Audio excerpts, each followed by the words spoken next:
মামুন তুমি বিয়ের আগে ছিলা হিরো, এখন হয়ে গেছে হিরোইনচি।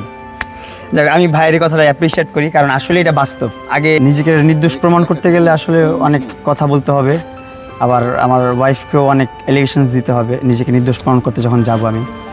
আমি আসলে নিজেকে ওরকম নির্দোষ প্রমাণ করতে চাই না। আসলে আমিই দোষী, আমার সব দোষ। আমি অনেক খারাপ মানুষ, আমি নেশাগ্রস্ত, আমি নেশায় আসক্ত, নেশা করে ওরে নির্যাতন করছি 4 মাস।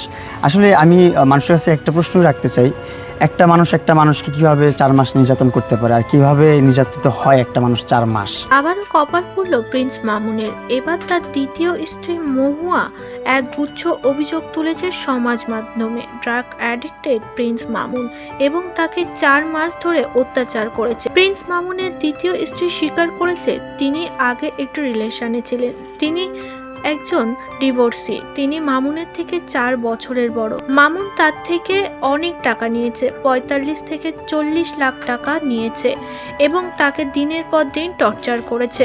এতদিন মামুনকে নিয়ে কেস চালাচ্ছিল লাইলা, এবার আর একজনও যোগ হলো। তার দ্বিতীয় স্ত্রী এবং প্রথম স্ত্রী মিলে নাকি মামুনকে নিয়ে কেস চালাতে চায় এবং মামুনকে তারা জেলের ভাত খাওয়াতেই চায়।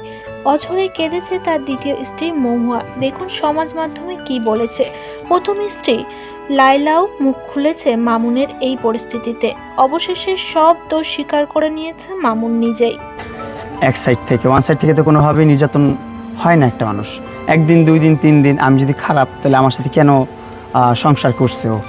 আর আমার লাইফে তো আমি কখনো এরকম পর্যায়ে আসি নাই, এরকম যে একটা অবস্থা এখন আমি আছি, এরকম অবস্থা কখনোই আসিনি। সে যে একটা প্রতারক, ও প্রচুর ইদানিং ইয়াবা সেবন করে, কোকেন খায়, আইস খায়, মদ খায়, ইয়াবা সেবন করে মারধর করতো, মাদক দ্রব্য রিলেটিভ ইস্যু। সো আমাকে তো আটকে রাখতো ভাইয়া, মেয়ে রিলেটিভ ইস্যু। তাকে তো দরকার ছিল না যে সমাজ, সংসার, আত্মীয় স্বজন, বন্ধু বান্ধব সবাইকে পিছনে ফেলে তার সাথে এরকম ফাইট করা। তার লাইফটা এমনিতেই নর্মাল না, একটা নর্মাল মানুষের মতো তার লাইফ না।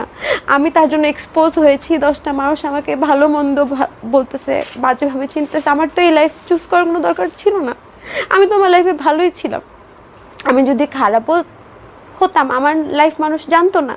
আমি আমার লাইফ আমার মতো চলতাম। তো আমি তো জানি তাকে বিয়ে করলে আমার এই জিনিসগুলো ফেস করতে হবে।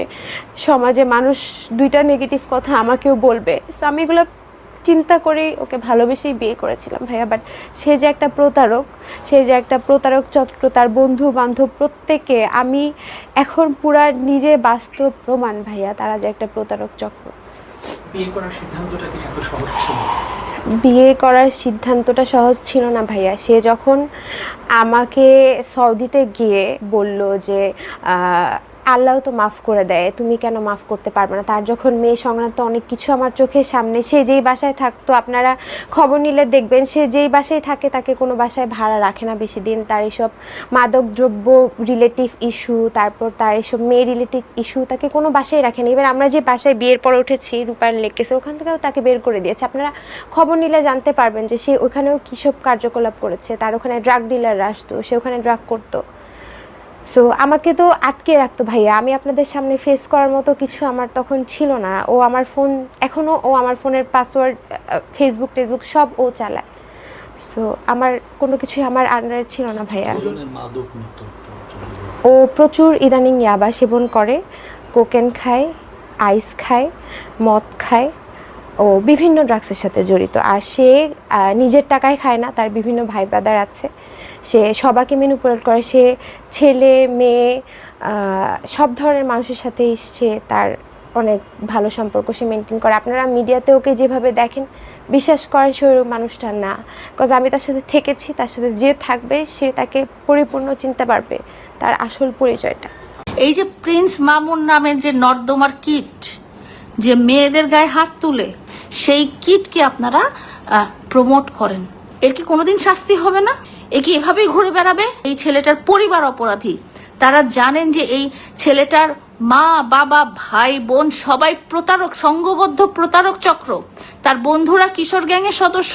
কেন এরা মেয়েদেরকে দেখে এত চিল্লায় ওঠে যে না আমি এর সাথে প্রেম করতে যাব, এর সাথে শুইতে যাব, এর সাথে ঘুমাইতে যাব, এর সাথে আমি রিলেশন করতে যাব, একে আমার বিয়ে করতে হবে?